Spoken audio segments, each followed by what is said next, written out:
is that prime Nas stuff. I know So you got to go in a minute. I want to talk yeah, about that cannabis situation real quick, man. I oh saw. yeah, I don't even know if this is going to take us 5 minutes, but I saw the Bootleg Kev interview with Cannabis, and one thing that was interesting to me is Bootleg Kev asked him about um, LL shouting out Cannabis at the Rock and Roll Hall of Fame,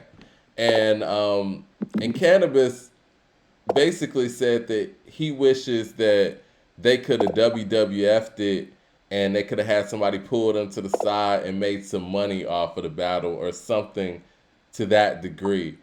I found a whole lot wrong with that, and it was very disappointing that Cannabis came from that standpoint, in my opinion. I know you hmm felt something different. I mean, should I go into mine real quick or no, go ahead, go ahead. Yeah, this is the thing, man. First of all, you and LL Cool J were not on the same level to the point where LL is going to sit here and WWF anything with you in 1998. That's first of all. And the way Cannabis said it, it's like, yeah, he owed me that. That was first off.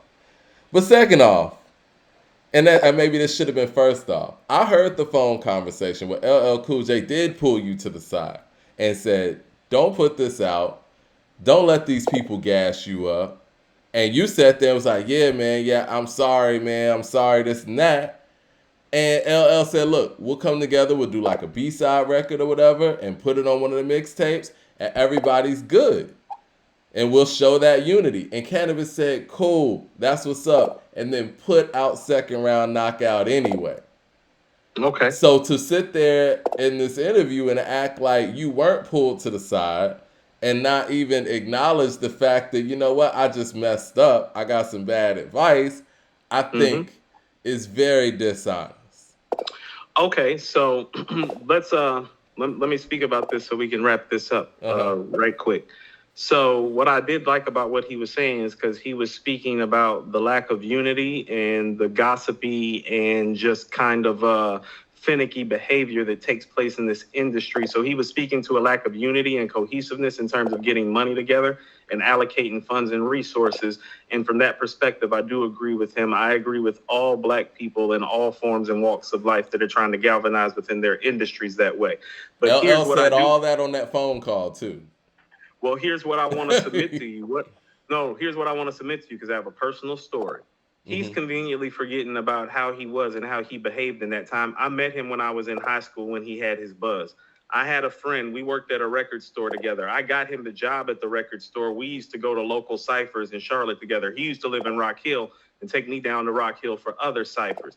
Cannabis was his favorite MC. Cannabis was a guest at our record store. We met a lot of people in there. My guy approached Cannabis.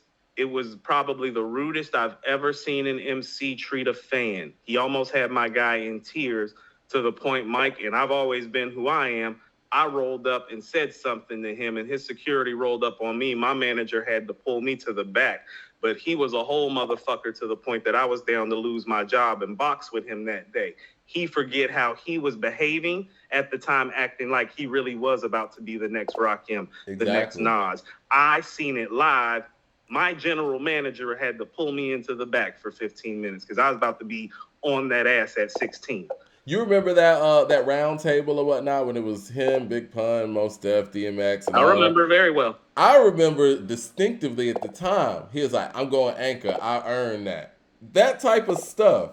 It was, yeah, I mean, I never met Cannabis around that time or any of I that, did. but I could see that type of stuff. And even in this interview, with the fact that he was talking like him and LL were on the same level, I was like, yeah, this arrogance is still there. No, it was high, Mike. It was Mike. Mike, the record store used to be a warehouse. When he walked in, he's about 5'5", maybe like 140, but his arrogance filled up the whole warehouse immediately. But that was the first thing that I saw in that interview. I was like, yeah, the arrogance is still there. Still there. Yeah. And yeah, So he's conveniently leaving that part out. yeah, and I hate to say it, and I always felt like LL did him wrong. Now I don't feel that way. Nah. I don't feel that way. I think, especially after hearing that phone call, how humbled he was on the phone call with LL, and LL said everything that you said about, look, we need to show a sign of unity, yada yada, and you said cool, cool, and Mhm. then put the record out anyway. Because you want to know what, Mike? In '98, he thought LL was done and he was going to be the next Rakim. He like, yeah, this old dude think he got me. I ain't doing nothing with him. I got next right now. But done. this was all Right. WWF. I mean WWE to him, man. And No. this interview showed that. Mike, that's his hindsight because of what happened to him and where his arrogance got him. That's the hindsight of it. That's like Mike, when you read Ecclesiastics, that's like Solomon as an old man. Like, don't do this, don't do that. Well, he's saying don't do this and don't do that because he fucked it up. Yeah. Yeah. Well, I got a ghost. Yeah. All right, man. Well, we're going to talk Friday, man. We appreciate everybody coming in with us. We got like 200 people in here right now, man. But let's talk to the Friday. Page. Yes. While everybody is in here, make sure you subscribe to According to Hip Hop on YouTube. Hit the bell icon so you'll know when we're going live. And yeah, man, me and Coop going to holler at y'all on Friday. Already. All right.